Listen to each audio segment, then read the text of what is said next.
Presentarme, mi nombre es Fernando Álvarez y esta oportunidad en público voy a ser el moderador de esta sesión que hemos programado justamente teniendo en cuenta nuestro jueves cultural. Y la finalidad, obviamente el tema que vamos a tratar es el siguiente. ¿Qué podemos aprender del proceso constituyente chileno? Y vamos a presentar a nuestros profesores que nos están acompañando el día de hoy. En primer lugar, tenemos a nuestra profesora Beatriz Ramírez Guaroto. Ella es profesora de la Facultad de Derecho de la Pontificia Universidad Católica del Perú, es magistra en Derecho Constitucional por la misma universidad y también doctoranda por la misma universidad. Tenemos también a nuestro profesor Jorge León Vázquez, quien es profesor ordinario también de la Facultad de la Universidad, es doctor Juris por la Universidad de Hamburgo, y finalmente tenemos a nuestro profesor Eber Joel Campos Bernal, quien es profesor auxiliar también de la misma universidad y es magíster por la Universidad de Génova.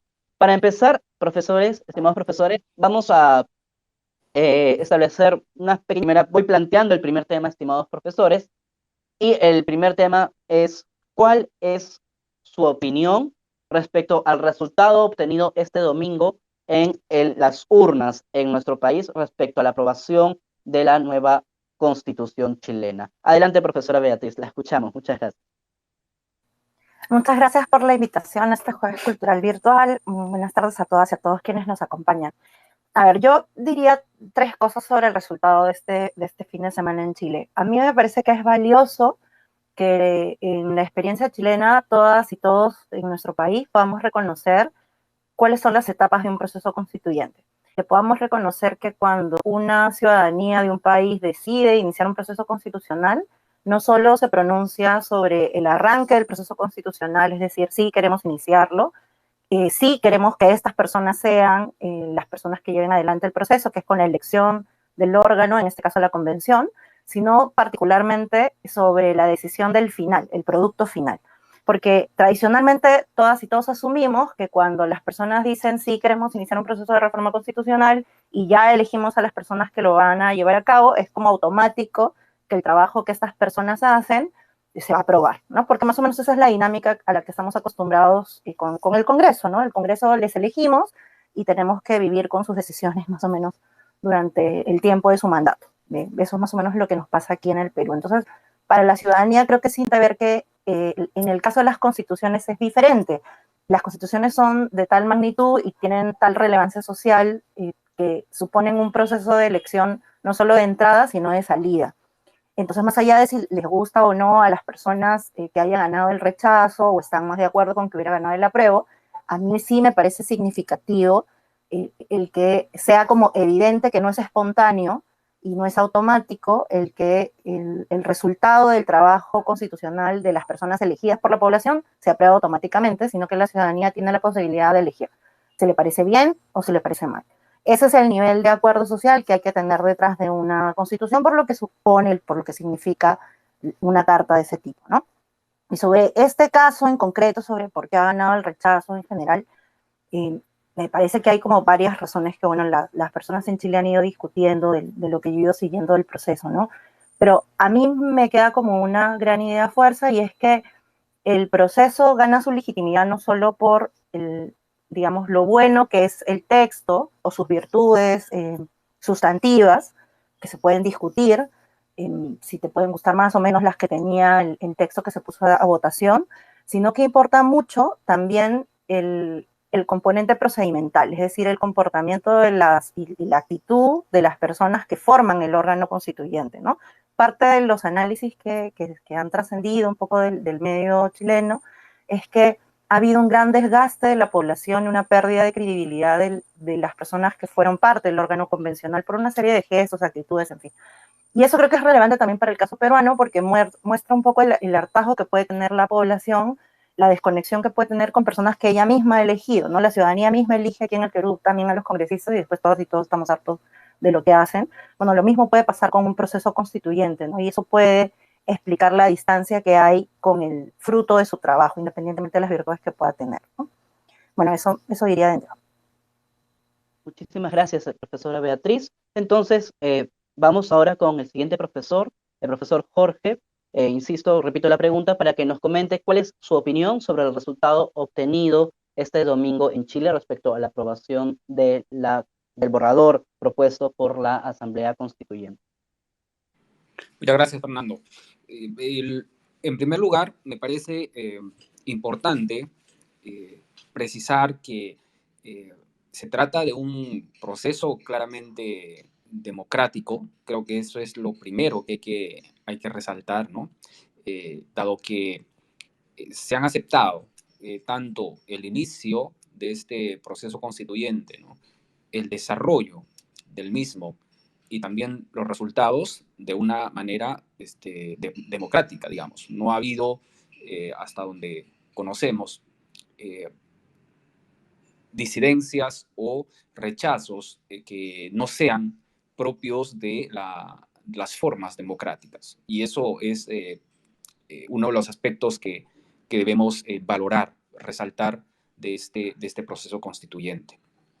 En segundo lugar, siempre es posible cuando se enfrentan este tipo de decisiones que no son similares, ¿no?, a los que se emprenden de ordinario, sino que se trata más bien de algo sumamente complejo, como es un proceso constituyente. El resultado siempre tiene todavía algún grado de incertidumbre y evidentemente en este tipo de procesos solo podemos tener un optimismo moderado en cuanto a cómo finalmente va a terminar un proceso constituyente, ¿no? En ese sentido, se anticipaban algunas posibilidades de rechazo previo a la fecha central en que se decidió rechazar finalmente la propuesta de constitución, como causa también, o reflejo, mejor dicho, como consecuencia de ciertos aspectos que fueron empañando o de alguna manera alterando el consenso inicial. Y como ha resaltado la profesora Ramírez, tanto algunos aspectos negativos de orden individual de parte de algunos constituyentes y también el rol que ha jugado definitivamente cierto sector de los medios de comunicación ha hecho que el resultado, digamos, no sea finalmente el que se esperaba. Pero como dije, no hay nada seguro en este tipo de procesos constituyentes donde también el ánimo y la voluntad del pueblo, de la ciudadanía, puede ser variable, ¿no? Nada asegura hasta que no esté definitivamente aprobado un resultado positivo, y me parece que eso es lo que ha sucedido también en el caso de Chile. El tercer aspecto que me gustaría resaltar es el hecho de que, no sé si sobre esto discutiremos más adelante, pero me parece que también hay que ser prudentes en evaluar lo que el profesor Bruce Ackerman introdujo, ¿no?, como categoría de la teoría constitucional de los momentos constituyentes. Solo para dejar en todo caso anotado. Realmente Chile estaba en un momento constituyente. Momento constituyente significa o es un sinónimo de crisis política, de crisis social. ¿Cómo y bajo qué circunstancias puede identificarse auténticamente un momento constituyente? Me parece que este es un aspecto que no fue necesariamente analizado antes de emprender todo este proceso, ¿no? Y como parte de las reflexiones que hoy en día se estudian bajo la política constitucional, este es un aspecto que no puede ser omitido en un proceso tan importante y tan complejo como es el darse una nueva constitución. Esas serían mis primeras tres impresiones, Fernando. Gracias. Excelente, profesor. Muchísimas gracias. Entonces, ahora vamos con el profesor Eber.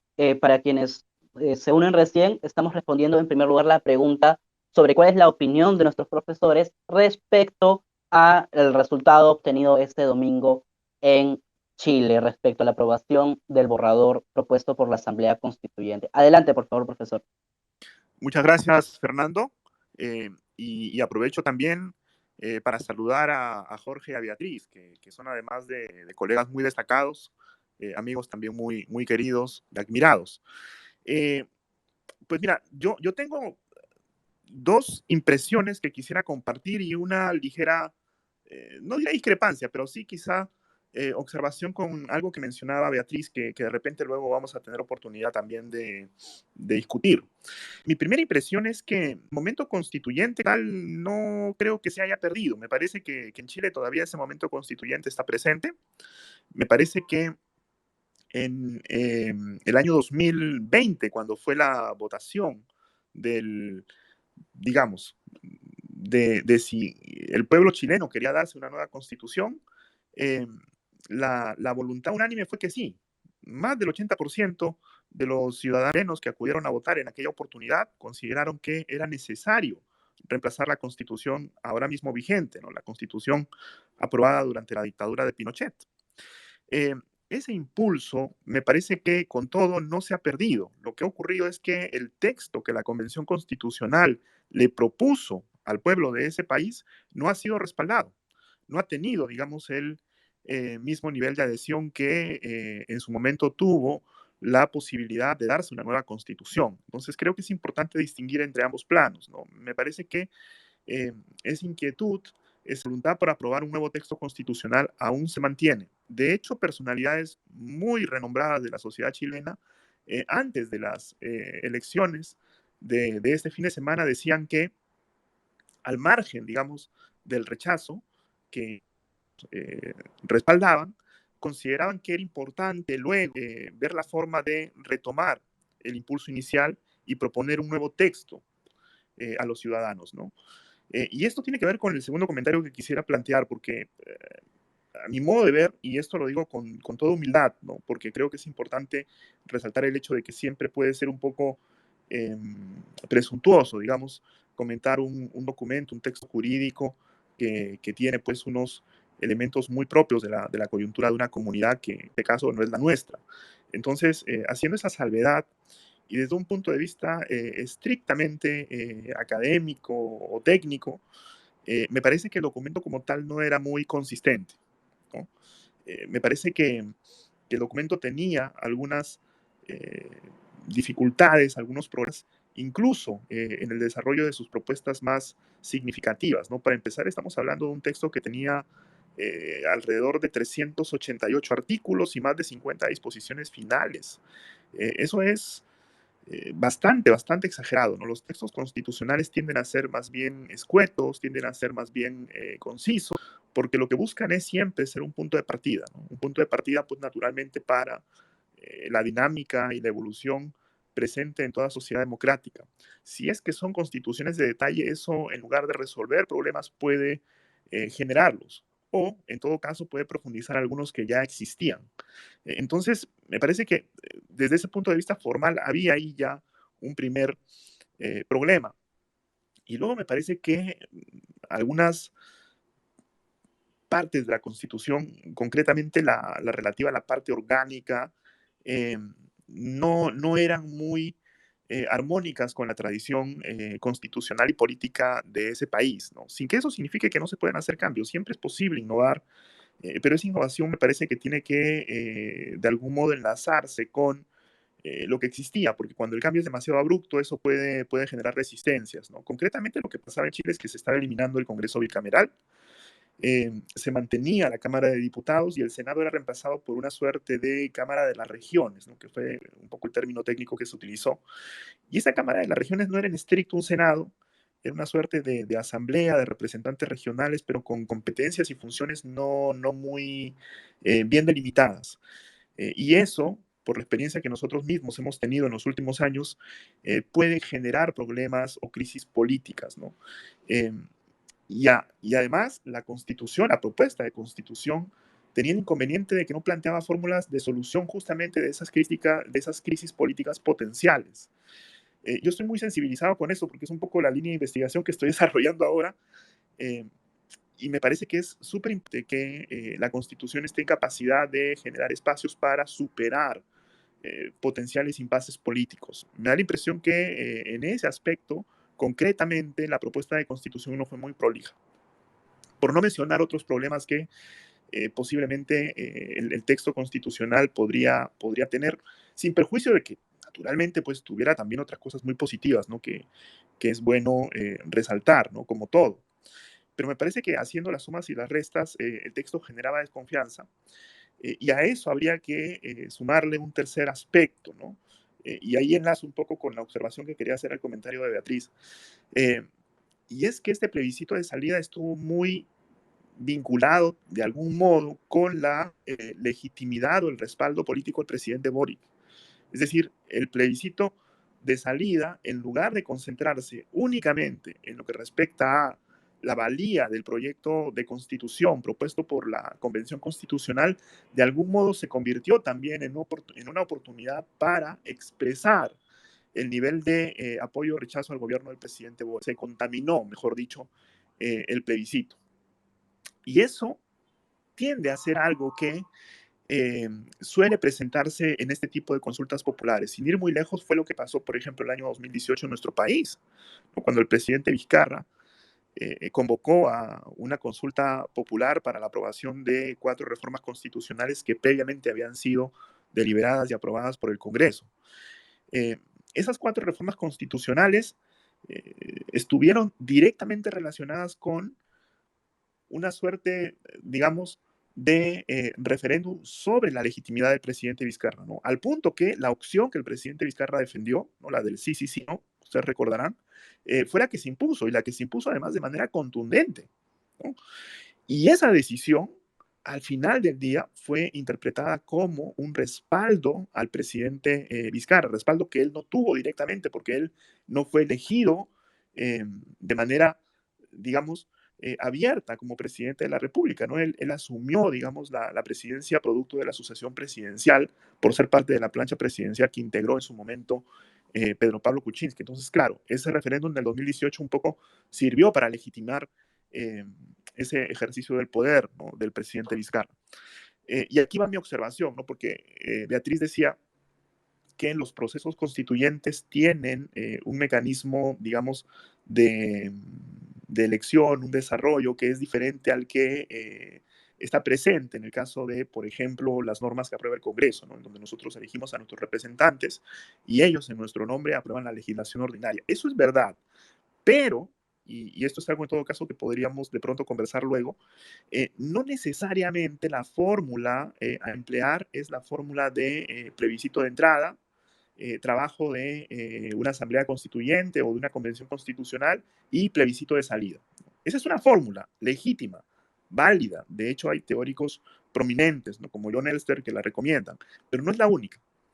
Y hay quienes, de hecho, la critican, precisamente por aspectos como los que hemos advertido en el plebiscito del domingo. Es decir, el plebiscito de salida a veces termina convirtiéndose, antes que en una consulta sobre la Constitución, en el pretexto para que el pueblo se pronuncie sobre la legitimidad del gobernante de turno, ¿no? Por eso es que proponen, digamos, modificaciones a la manera de ratificar o de legitimar, mejor dicho, el trabajo de la convención o de la asamblea constituyente, ¿no? Entre ellos, entre quienes critican, digamos, la fórmula que hemos observado el fin de semana en Chile, entran por citar a alguien pues, muy conocido en nuestra región, el profesor Roberto Bargarela, ¿no?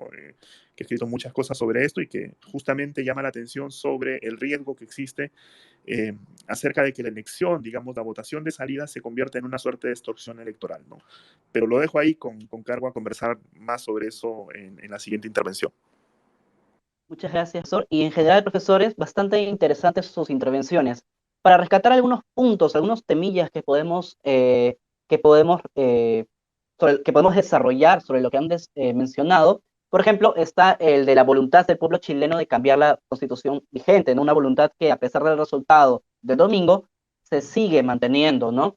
Los factores internos y externos al contenido de la Constitución que determinaron justamente el resultado de este domingo. También tenemos el tema de la vinculación del momento constituyente con el momento político del momento. Sin embargo, estimados profesores, hay una pregunta que me parece que es la pregunta del millón, a raíz de lo que han mencionado. Se habló de momentos constituyentes.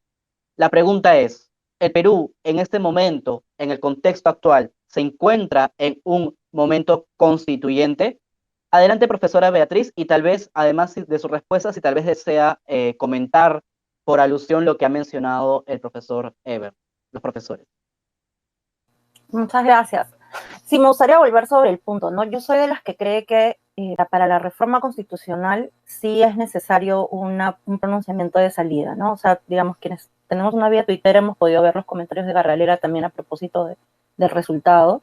Yo no creo, pues es una posición obviamente mía que se distancia del modelo teórico que plantea el profesor, ¿no?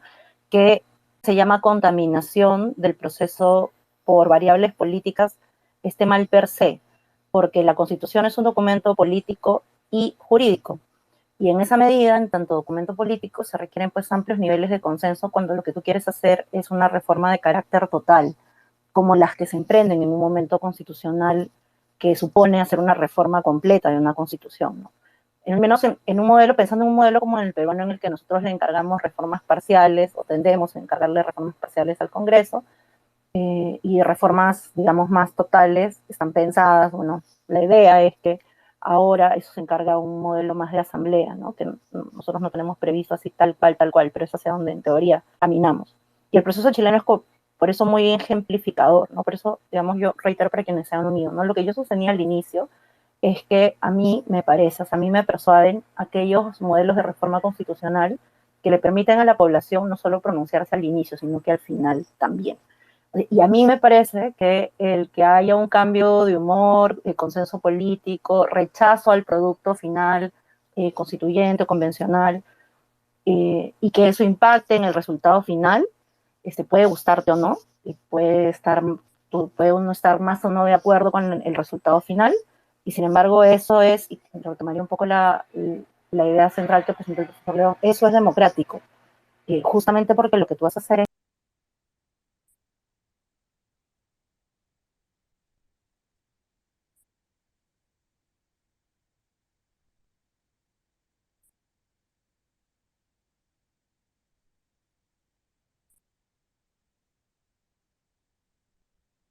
Estimados oyentes, no sé, profesor, no sé si se puede escuchar a la profesora Beatriz. No, hemos perdido el audio, Fernando, de la Beatriz.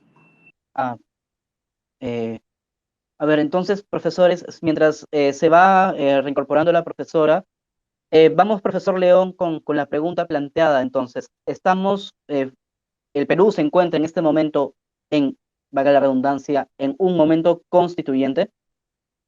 Muchas gracias, Fernando. La pregunta, evidentemente, tiene múltiples aristas, ¿no? Complejas. Y lo primero que hay que analizar es precisamente qué entendemos por momento constituyente, ¿no? Yo decía en mi intervención si un momento constituyente es equiparable a un momento de crisis política o de crisis social, ¿no? Y si bien las crisis políticas y sociales pueden expresar necesidades de cambios, esos cambios no necesariamente pasan por modificar eh, o sustituir la Constitución. En otras palabras, desde hace muchos años ha sostenido este gran profesor alemán Horst Emke que las constituciones no son seguros de vida políticos, no son seguros de vida de las sociedades. Por lo tanto, las esperanzas que se depositan en las constituciones tienen que ser esperanzas moderadas, prudentes. Y, y, en ese sentido, pues hay que hacer un ejercicio, evidentemente, muy prolijo para determinar si es que en un determinado país, en un determinado momento, existe o estamos en la presencia de un momento constituyente en concreto.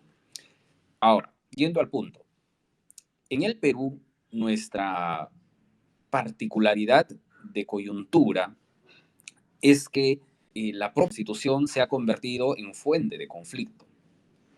Señalado en otro lugar, hace algún tiempo, no muy lejano, que cuando una constitución ya no es capaz de canalizar los momentos de crisis política, social, cuando la constitución, en vez de integrar, ¿no?, desintegra una sociedad, eh, contribuye más bien a resquebrajar los débiles lazos democráticos, sociales que puede existir en un país, entonces en ese momento estamos ante no solo un momento que nos avisora un cambio, sino que nos pone ante una necesidad ineludible.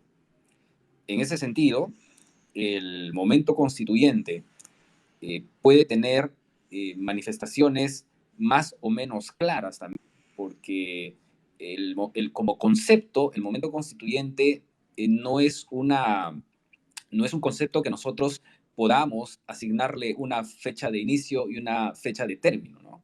Sino que es un proceso incluso latente por la naturaleza misma de las constituciones que están abiertas siempre a los cambios y a las necesidades de adaptación social.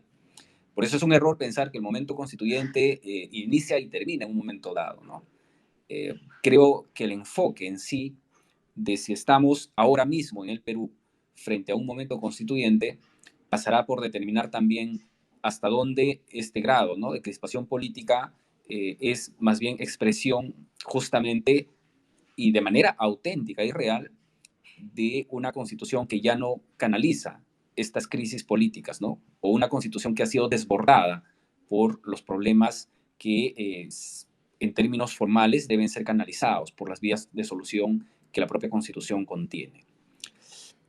Por lo tanto, mi punto de vista es que podemos estar entrando a un proceso constituyente en el cual, como acabo de decir, no es posible establecer con toda claridad en qué momento, mejor dicho, se inicia este proceso y en qué momento termina, sino que es un proceso constante que ayuda incluso a ver hasta dónde puede ser sostenible en el tiempo una sustitución de una constitución. Justo quiero volver también, a propósito de esto, sobre el rol de los consensos que están presentes necesariamente en este tipo de procesos complejos, ¿no? Y aquí quiero volver un poquito al texto de Chile. Los consensos, ser consensos iniciales, es decir, consensos que se han expresado, por ejemplo, en el caso de Chile, en un porcentaje mayor al 80% que estaba de acuerdo con un cambio de la Constitución. Pero quizá ha faltado trabajar en el consenso que debe mantenerse durante todo el proceso constituyente e incluso después de ser aprobada una Constitución. El consenso no es algo accidental en este proceso. Es en realidad el pilar que va a sostener todo el proceso de cambio de una constitución.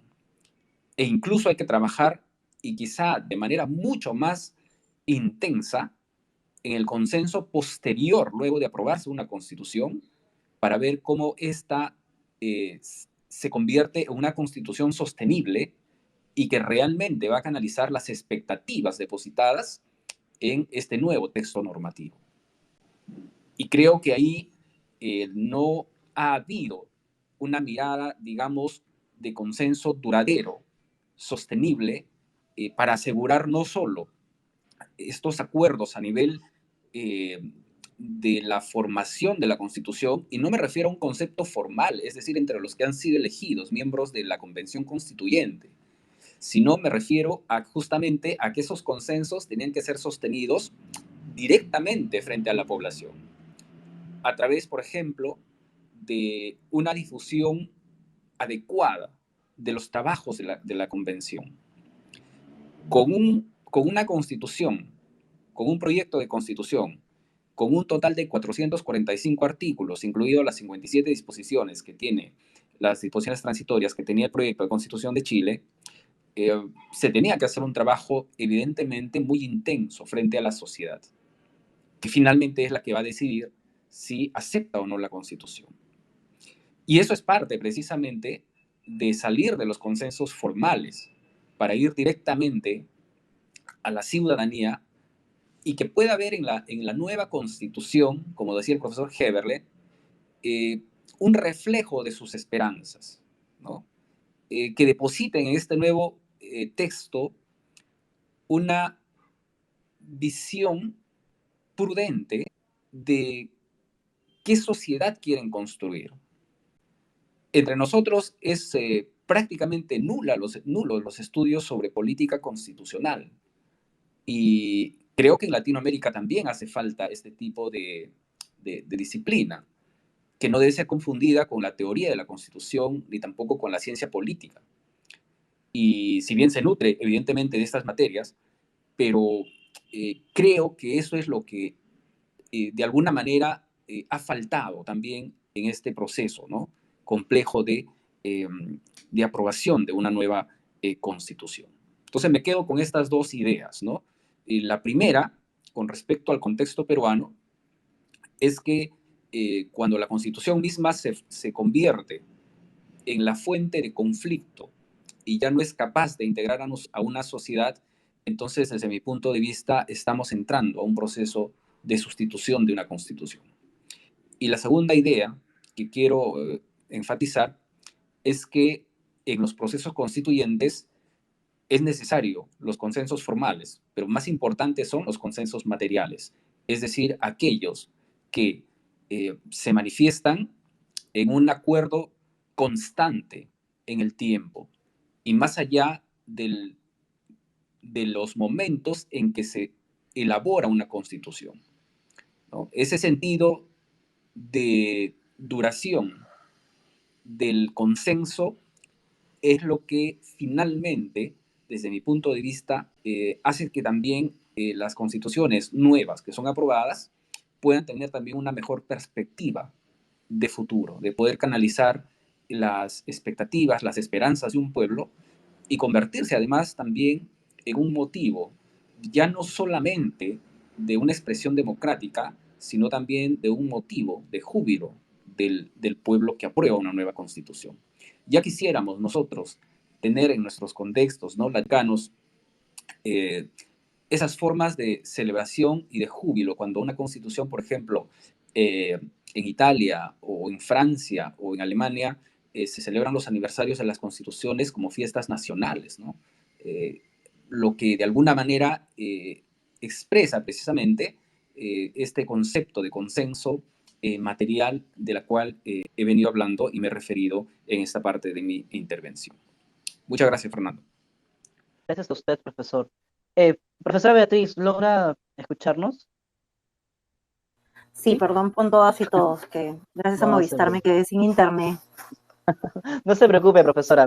Más bien, profesora, retomando su intervención, usted nos estaba comentando, estaba rescatando este carácter democrático del proceso constituyente chileno y nos mencionaba justamente que usted no creía bueno, rescataba, ¿no?, el carácter también político y jurídico de la Constitución y justamente también decía que no veía que la vinculación del momento constituyente con el momento político actual sea malo per se.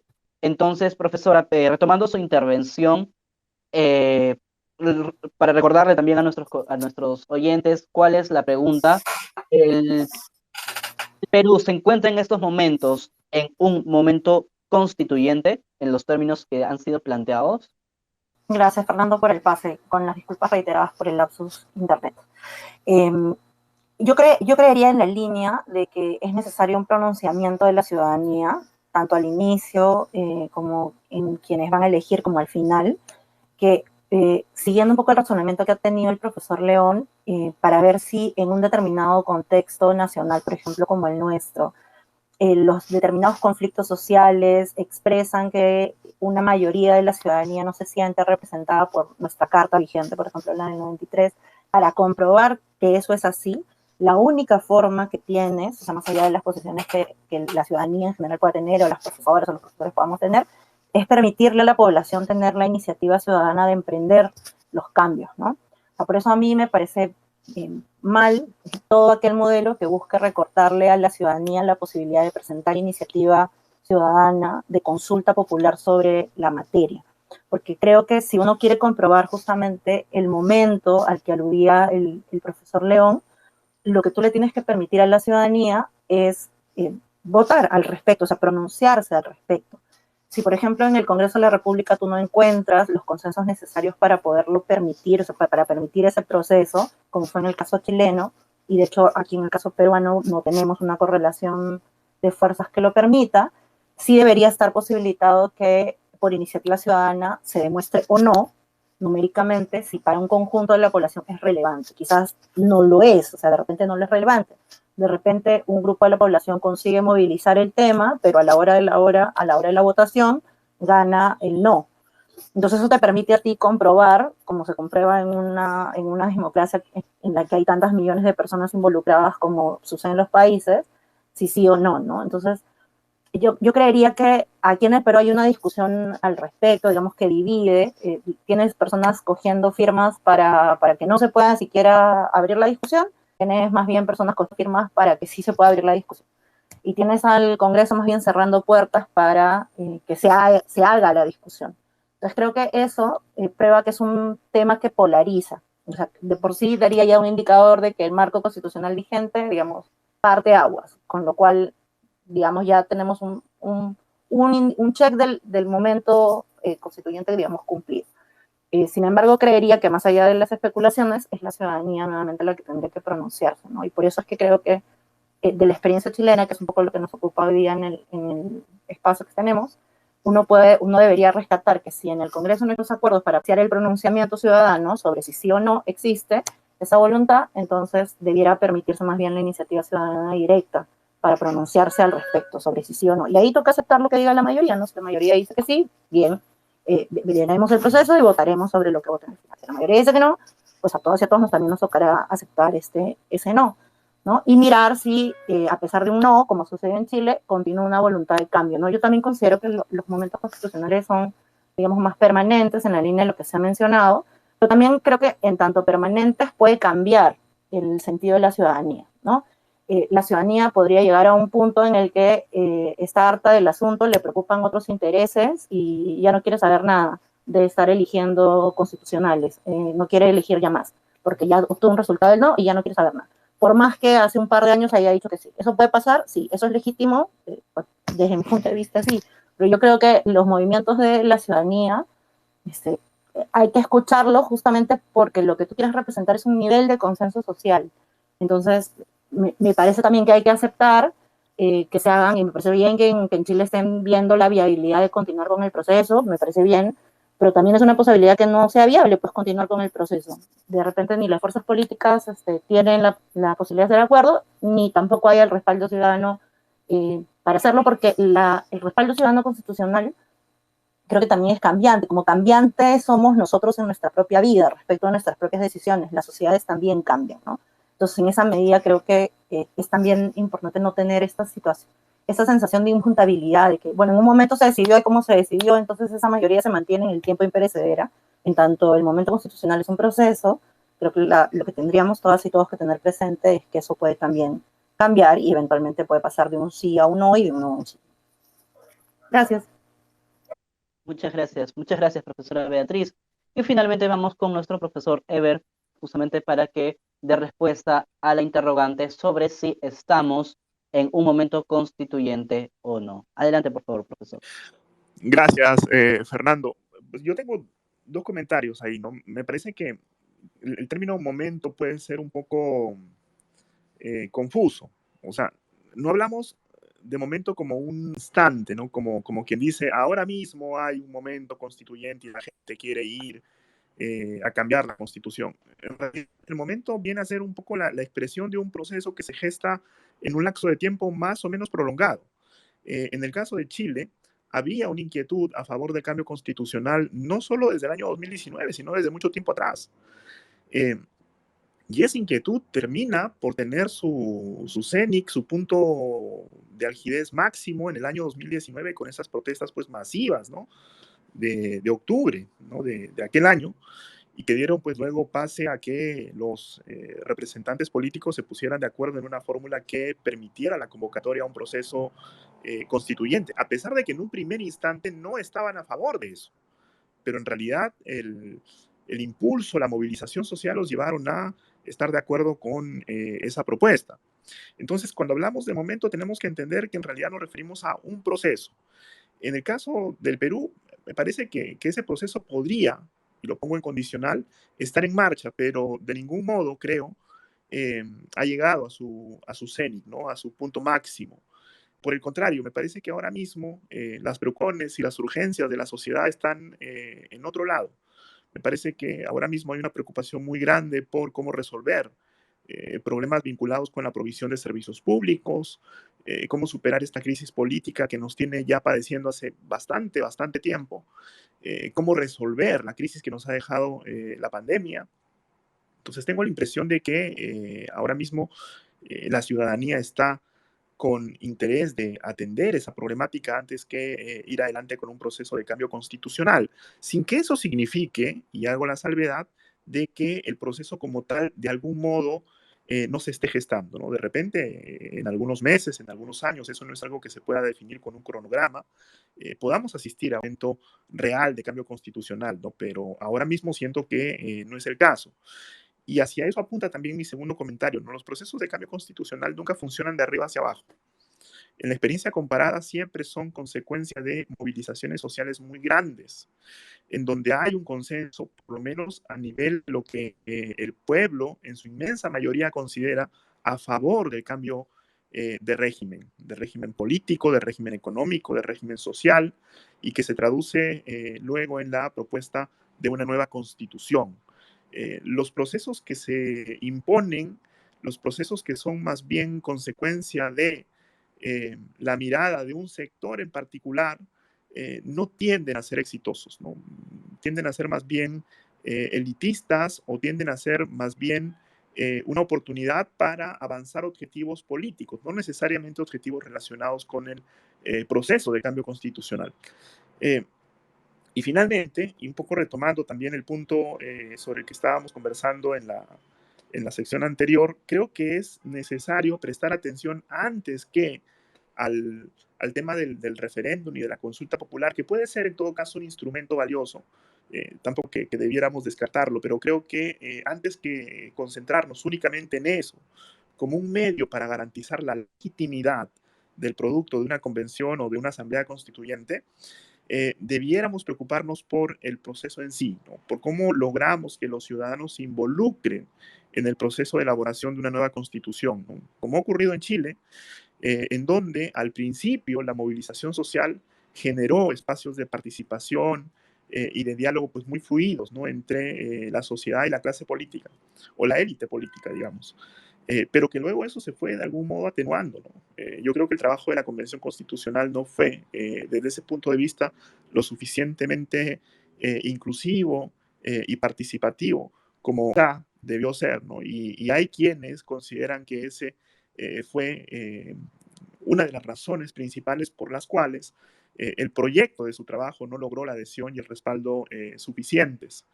Eh, y eso, finalmente, tiene que ver también con el hecho de que no podemos perder de vista de que cuando asistimos a una consulta popular para decir estoy a favor, estoy en contra de tal propuesta de constitución, el ciudadano tiene muy pocas posibilidades, digamos, de incorporar algún matiz, ¿no? O de señalar de pronto que puede estar de acuerdo con algún extremo de esa propuesta, o quizá con la mayoría de esa propuesta, pero que de pronto le disgusta mucho algún otro extremo o algún otro punto en particular, ¿no? Finalmente solamente puede decir sí o no.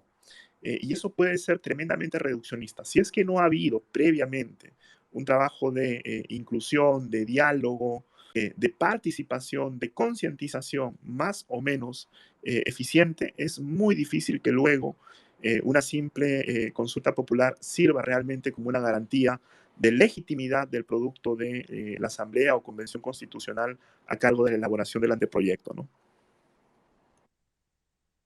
Muchas gracias, profesor. Entonces, estimados profesores y estimado público, ya estamos llegando ya al final de eh, de nuestro, de nuestro Twitter Spaces. La profesora Beatriz nos ha comentado que tiene que retirarse, así que justamente coincidimos con el tiempo. Entonces, para concluir, estimados profesores, vamos con la siguiente pregunta. ¿Qué propuestas planteadas en el borrador de la propuesta de la Asamblea Constituyente pueden rescatarse para una hipotética nueva constitución peruana? Agradecería, estimados profesores, que puedan responder estas preguntas y de paso dar tal vez alguna conclusión y justamente tal vez despedirse, ¿no? Despedir su intervención para cerrar este espacio. Adelante, profesora Beatriz, muchísimas gracias. Gracias, Fernando. A ver, no es que esté de acuerdo yo con el texto de la convención, pero creo que hay algunos temas que me parece que son importantes en un proceso constitucional hoy y que a mí me parece bien que se hayan abordado en el proceso constitucional chileno, aunque uno pueda coincidir o no con el texto final que aprobaron allá. Por ejemplo, un tema que yo creo que en el Perú tendríamos que definir, igual como, digamos, definieron en Chile, más allá de si seguimos su fórmula, yo particularmente no es que me sienta vinculada por el texto aprobado allá, es el de la relación del sistema de justicia, digamos, formal con los sistemas de justicia constitucionales, ¿no? Es un tema, por ejemplo, que nosotros tenemos aquí en la Constitución, en el artículo 149, la Constitución nuestra tiene más de 2 décadas y no lo hemos podido resolver. Hay jurisprudencia de la Corte Suprema sobre cómo hacer la articulación, pero sigue siendo un tema inacabado, se ha escrito mucho, hay gente aquí en el Perú que ha investigado sobre cómo hacerlo, pero sigue siendo, digamos, creo que un tema por resolver. Entonces, un primer tema que yo colocaría, que creo que habría que trabajar mejor, o digamos, desarrollar un poco mejor en un proceso constituyente eventual en nuestro país, tendría que estar la relación en general de los sistemas de justicia aquí, reconociendo además las limitaciones que tiene el Estado peruano, ¿no? O sea, el Estado peruano no llega a todas las partes del Perú, ni siquiera con sus prestaciones de salud y educación, menos está presente su sistema de justicia, ¿no? Cualquiera de nosotros que trabaja en las zonas rurales de nuestro país sabe que la justicia en general en las zonas más rurales, andinas y amazónicas de nuestro país, la administran las mismas comunidades. Entonces, ¿cómo generar un acuerdo social al respecto? Creo que es un tema que como sociedad tendríamos que conversar. Una segunda cosa que a mí me parece también relevante el proceso chileno, que creo que a mí me gustaría que en algún eventual proceso conversemos, son todos los alcances de la paridad, ¿no? Ese es un tema que ya que en el Perú hemos venido trabajando, no a nivel constitucional, obviamente, sino legislativo, pero creo que es importante. ¿Por qué? Porque si nosotros vemos la historia constitucional de nuestro país, en la Constitución del 79 tuvimos una cláusula específica sobre paridad, digamos, que hablaba de la igualdad entre mujeres y hombres específicamente. En la del 93 se retiró. Si uno sigue el debate constitucional, era porque se entendía que ya hacia el 93 se había como conseguido la igualdad, y ya se había cambiado el Código Civil del 36, se había reemplazado por el Código Civil del 84, y entonces en teoría todo estaba resuelto jurídicamente. Sin embargo, creo que estos años nos han ido enseñando que no ha sido tan así, entonces han ido discutiendo algunas medidas de acción afirmativa. No todo el mundo está obviamente de acuerdo con ellas, pero creo que eso es otra cosa que hay que discutir. O sea, como país hay que discutir, digamos, las medidas paritarias y de reivindicación de algunos colectivos, ¿no? No solamente las de mujeres, también habría que pensar las medidas de reivindicación de pueblos indígenas, medidas de reivindicación de personas con discapacidad, medidas de reivindicación de juventud, medidas de reivindicación en general interseccionales, ¿no? O sea, digamos, un poco más abiertas en clave de no discriminación. Ya creo que ese es otro tema que yo aspiraría a que nuestro país converse, ¿no? Y otra cosa que creo que también tendríamos que tomarnos en serio en vista de la experiencia chilena es cuáles son los alcances del régimen económico de un país, ¿no? Nosotros tenemos nuestra cláusula de Estado social. Allá en Chile han discutido también mucho qué significa el Estado social. Y yo creo que eso es una cosa que aquí en el Perú está bien que discutamos y que tendremos que discutir mejor, ¿no? Aquí nosotros tenemos una cláusula a la que se le ha ido dando contenido, digamos, no solo con decisiones del Ejecutivo, sino con jurisprudencia constitucional. Entonces, la jurisprudencia constitucional ha ido como por un lado, las decisiones de política pública a veces han ido por otro lado, respecto a la misma cláusula. Yo creo que ponerse, digamos, a debatir en un proceso constituyente sobre algunas cosas mínimas del régimen económico de nuestro país es pues lo que uno tiene que hacer cuando uno debate las reglas básicas de acuerdo social. Yo creo que eso es importante, ¿no? Solamente como corolario, yo creería que hay cosas del régimen político, o sea, por ejemplo, cómo elegimos los órganos constitucionales autónomos, por ejemplo, el Tribunal Constitucional, cómo se elige la Defensoría del Pueblo, las reglas, digamos, de carácter orgánico del sistema de funcionamiento de nuestro aparato, también creo que hay que discutirlas, ¿no? Acá en el Perú hemos tenido un montón de problemas los últimos años con justamente cómo funcionan nuestras instituciones. O sea, nos hemos puesto, ahí, en ese caso yo sí sigo la reflexión de Gargarella, nos hemos puesto bien dadivosos y dadivosas en el catálogo de derechos, pero bien negligentes en las reglas de ordenamiento político. Entonces, y a eso nos ha pasado acá en el Perú. Además, uno mira también nuestra reflexión, inclusive en las facultades de Derecho, por muchos años, ha sido muy metida en procesos constitucionales, y poco centrada en las reglas más bien de control del poder público y funcionamiento de la maquinaria estatal. Ya, eso es algo que yo creo que tenemos que reformar completamente y obviamente tendríamos que conversarlo, ¿no? Sin entrar en como mucho detalle. Creo que esos son temas que la experiencia chilena deja como puestos, no porque tengamos que hacer control C, control B, que está mal plagiar, obviamente, y no creo que haya que hacerlo, sino que creo que hay que retomar esos temas para hacer nuestra propia discusión acorde a nuestra realidad, ¿no? Eso. Y nada, muchas gracias por la invitación. Igual me voy a quedar a escuchar a los compañeros escritos en mi otro evento que me va a demorar un poquito. Gracias. Muchísimas gracias, profesora. Muchísimas gracias por su intervención. Entonces, seguimos ahora eh, con la intervención de nuestro profesor Jorge.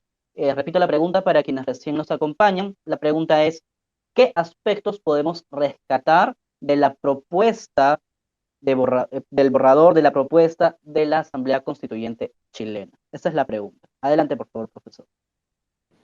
Muchas gracias, Fernando. Ya lo que ha mencionado, ¿no?, la profesora Ramírez, a mí me gustaría agregar el tema de la naturaleza y medio ambiente, que ha sido, creo yo, uno de los tópicos más importantes que ha planteado esta Constitución, dado que le asigna a la naturaleza como tal derechos, ¿no? Y además con un mandato que establece que tanto la sociedad y el Estado tienen el deber, ¿no?, de proteger y respetar. ¿Por qué es importante, desde mi punto de vista, este capítulo de la propuesta de Constitución de Chile? El constitucionalismo actual tiene un desafío frente al futuro, ¿no? Es decir, que las constituciones día tienen que ser constituciones ya no de las generaciones presentes, es decir, de los que estamos aquí ahora, sino tienen que ser constituciones intergeneracionales. Y justamente el capítulo de naturaleza y medio ambiente es una expresión de esta constitución intergeneracional. Una constitución que asegura, por ejemplo, para las generaciones futuras, espacios o ámbitos que puedan asegurar su subsistencia. Esta mirada de la naturaleza y el medio ambiente como sujetos, podríamos decir, entre comillas, ¿no?, de derechos, implica un compromiso no solamente jurídico, sino también un compromiso ético con las generaciones futuras.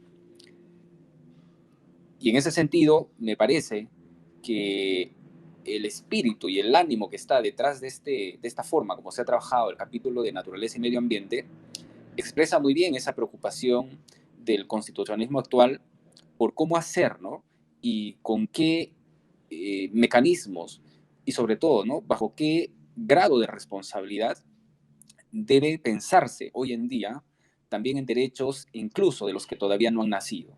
Eso está atado directamente con este capítulo de la naturaleza y medio ambiente. De modo que me parece a mí esta parte sumamente interesante y que plantea un gran desafío también desde esta perspectiva actual, contemporánea del constitucionalismo del futuro y particularmente con la concepción de la Constitución también como un contrato intergeneracional. Quizá ya no tanto mirando al pasado, si bien siempre es importante, evidentemente, retrotraerse a nuestros orígenes previos, pero también una mirada hacia el futuro, hoy en día, más aún, constituye, creo, un imperativo que no debe ser desoído y desatendido en un proceso constituyente.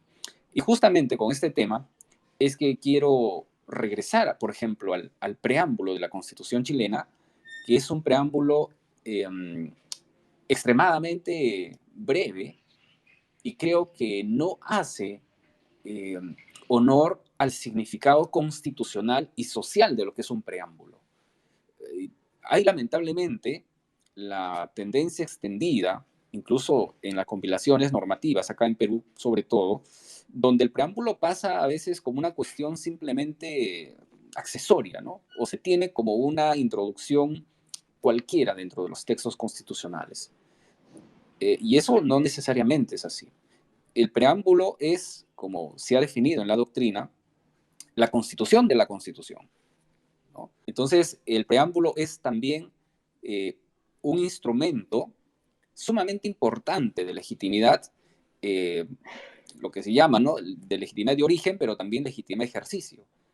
Y eso tiene que graficarse o expresarse en un preámbulo en el cual cualquier ciudadano que lea la Constitución se sienta reflejado en esa declaración inicial que abre toda Constitución, ¿no? En ese sentido, el texto, claro, la extensión no necesariamente es un reflejo de un buen preámbulo, pero sí debe trazar no solamente quienes han participado en el proceso de la Constitución, sino también debe trazar esas visiones de futuro, ¿no? Hacia dónde quiere ir una sociedad con esta nueva Constitución. Y eso es precisamente el rol y función de un preámbulo que quiere ser una síntesis de la esencia de la Constitución que se va a reflejar a lo largo del texto normativo. Bien, ese es mi comentario final y aprovecho para agradecer a este espacio, ¿no?, de los jueves culturales del Departamento Académico de Derecho, porque nos permite intercambiar estas ideas, opiniones, y estoy sumamente agradecido con ustedes, estimado Fernando. Muchas gracias. Muchas gracias a usted, profesor. Y finalmente vamos a pasar a la Fernando, intervención. Sí, profesor. creo que al final no se pudo escuchar la última parte de la intervención de Jorge. Yo solamente voy a hacer un par de comentarios. Comparto en gran medida lo que señalaba tanto Beatriz como Jorge. Me parece que ellos han puesto de relieve bastantes cosas interesantes del anteproyecto de constitución chileno que valdría la pena tener en cuenta. En el caso, digamos, de una experiencia semejante, si alguna vez esta se presenta en el Perú. Pero yo sí quisiera resaltar, en todo caso, un aspecto que considero le da mucho sentido a este proceso constituyente y que tiene que ver con cómo se originó. Me parece que la manera como es que se logró arribar a un consenso político para ir adelante con el proceso de cambio constitucional en Chile es bastante interesante. Se logró un consenso democrático en el que participaron prácticamente todas las políticas, en el que la ciudadanía jugó un rol fundamental, en el que los colectivos sociales hicieron sentir su voz, y sobre todo en el que el proceso que motivó luego a la elección de los representantes de la Convención Constitucional fue altamente participativo, ¿no? De hecho, la mayoría de los integrantes de la Convención Constitucional fueron candidatos independientes. Podríamos discutir acerca de si eso es positivo o no. Yo tengo mis reparos, pero sí, en todo caso, es un síntoma de lo plural y participativo que fue el proceso. Y sobre todo las normas que permitieron la convocatoria a esta convención constitucional fueron desde todo punto de vista bastante adecuadas, ¿no? Sobre todo porque se establecieron límites a los poderes o competencias que esta convención constitucional luego podría tener. Y creo que eso es algo que a veces pasamos desapercibido, pero es importante tenerlo en cuenta, ¿no? Una asamblea constituyente no es en lo absoluto un espacio que tenga un poder omnímodo, no es un espacio que sea asimilable al de la soberanía popular, por ejemplo, ¿no? Son dos conceptos totalmente diferentes, el de soberanía y el de poder constituyente, y es importante no perderlo de vista. Un poder constituyente tiene un encargo fundamental que consiste en deliberar en torno a una nueva constitución, pero ese encargo termina ahí. Eh, a veces, lamentablemente, ha ocurrido que las asambleas constituyentes se han arrogado competencias que no les correspondían, ¿no? Como ha ocurrido, por ejemplo, con Venezuela, ¿no? En su momento, ¿no? La asamblea constituyente se atribuyó poderes de legislador ordinario y empezó a tomar medidas y decisiones que, desde mi punto de vista, iban más allá del encargo que se le dio. Entonces, en Chile eso, de entrada, se estableció de forma muy precisa, de forma muy puntual. Se le digamos, a la Convención Constitucional aprobar una nueva constitución, pero dentro de unos marcos y de unos linderos democráticos, y se estableció además que ese encargo acababa en el momento en que ponía a disposición del pueblo chileno ese nuevo texto constitucional para que éste soberanamente decidiera si es que estaba a favor o no de él.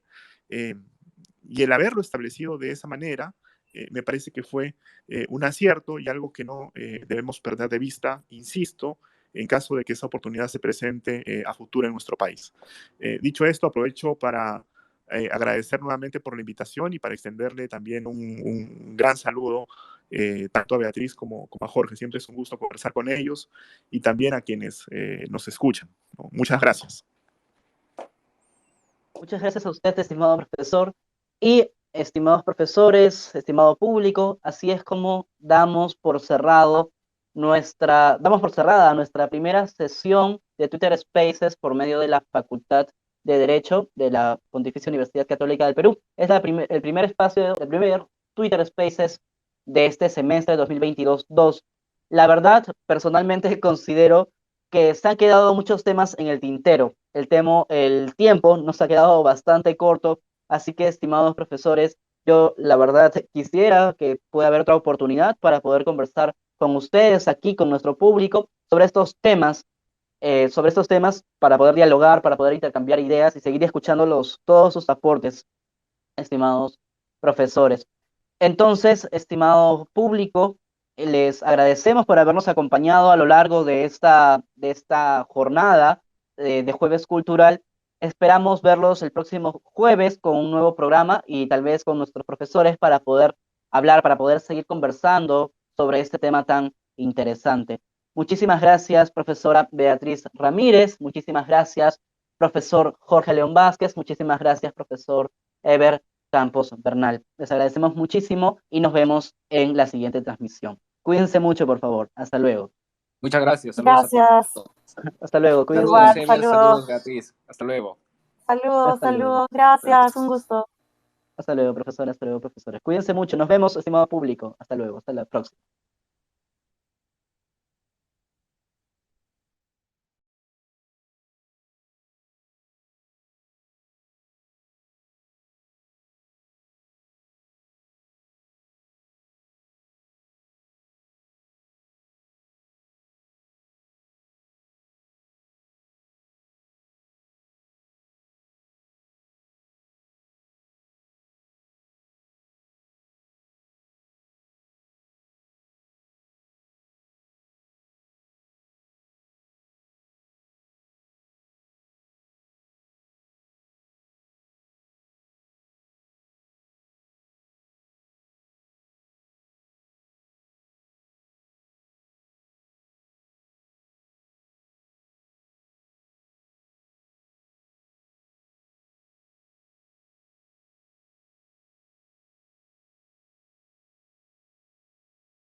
Yo solamente voy a hacer un par de comentarios.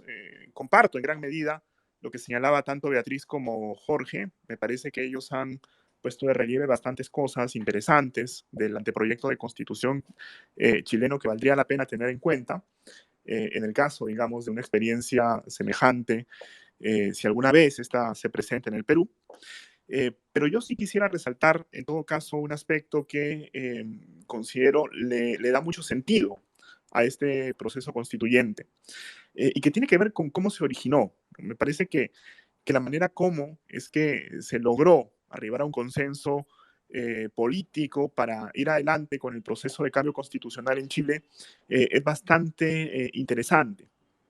Se logró un consenso democrático en el que participaron prácticamente todas las políticas, en el que la ciudadanía jugó un rol fundamental, en el que los colectivos sociales hicieron sentir su voz, y sobre todo en el que el proceso que motivó luego a la elección de los representantes de la Convención Constitucional fue altamente participativo, ¿no? De hecho, la mayoría de los integrantes de la Convención Constitucional fueron candidatos independientes.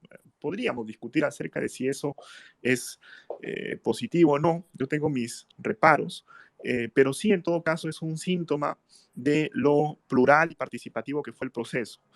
Y sobre todo las normas que permitieron la convocatoria a esta convención constitucional fueron desde todo punto de vista bastante adecuadas, ¿no? Sobre todo porque se establecieron límites a los poderes o competencias que esta convención constitucional luego podría tener. Y creo que eso es algo que a veces pasamos desapercibido, pero es importante tenerlo en cuenta, ¿no? Una asamblea constituyente no es en lo absoluto un espacio que tenga un poder omnímodo, no es un espacio que sea asimilable al de la soberanía popular, por ejemplo, ¿no? Son dos conceptos totalmente diferentes, el de soberanía y el de poder constituyente, y es importante no perderlo de vista. Un poder constituyente tiene un encargo fundamental que consiste en deliberar en torno a una nueva constitución, pero ese encargo termina ahí. Eh, a veces, lamentablemente, ha ocurrido que las asambleas constituyentes se han arrogado competencias que no les correspondían, ¿no? Como ha ocurrido, por ejemplo, con Venezuela, ¿no? En su momento, ¿no? La asamblea constituyente se atribuyó poderes de legislador ordinario y empezó a tomar medidas y decisiones que, desde mi punto de vista, iban más allá del encargo que se le dio. Entonces, en Chile eso, de entrada, se estableció de forma muy precisa, de forma muy puntual. Se le ordenamos a la Convención Constitucional aprobar una nueva constitución, pero dentro de unos marcos y de unos linderos democráticos, y se estableció además que ese encargo acababa en el momento en que ponía a disposición del pueblo chileno ese nuevo texto constitucional para que éste soberanamente decidiera si es que estaba a favor o no de él. Eh, y el haberlo establecido de esa manera, me parece que fue un acierto y algo que no debemos perder de vista, insisto, en caso de que esa oportunidad se presente a futuro en nuestro país. Dicho esto, aprovecho para agradecer nuevamente por la invitación y para extenderle también un gran saludo tanto a Beatriz como a Jorge. Siempre es un gusto conversar con ellos y también a quienes nos escuchan, ¿no? Muchas gracias. Muchas gracias a usted, estimado profesor. Y estimados profesores, estimado público, así es como damos por cerrada nuestra primera sesión de Twitter Spaces por medio de la Facultad de Derecho de la Pontificia Universidad Católica del Perú. Es el primer espacio, el primer Twitter Spaces de este semestre 2022-2. La verdad, personalmente considero que se han quedado muchos temas en el tintero. El tiempo nos ha quedado bastante corto, así que, estimados profesores, yo la verdad quisiera que pueda haber otra oportunidad para poder conversar con ustedes aquí, con nuestro público, sobre estos temas para poder dialogar, para poder intercambiar ideas y seguir escuchando todos sus aportes, estimados profesores. Entonces, estimado público, les agradecemos por habernos acompañado a lo largo de esta jornada de Jueves Cultural. Esperamos verlos el próximo jueves con un nuevo programa y tal vez con nuestros profesores para poder hablar, para poder seguir conversando sobre este tema tan interesante. Muchísimas gracias, profesora Beatriz Ramírez. Muchísimas gracias, profesor Jorge León Vázquez. Muchísimas gracias, profesor Eber Campos Bernal. Les agradecemos muchísimo y nos vemos en la siguiente transmisión. Cuídense mucho, por favor. Hasta luego. Muchas gracias. Saludos Gracias. a todos. Hasta luego. Cuídense. Saludos, Igual, Ever. saludos. Saludos, Beatriz. Hasta luego. Saludos, Hasta luego. saludos. Gracias, un gusto. Hasta luego, profesora. Hasta luego, profesores. Cuídense mucho. Nos vemos, estimado público. Hasta luego. Hasta la próxima.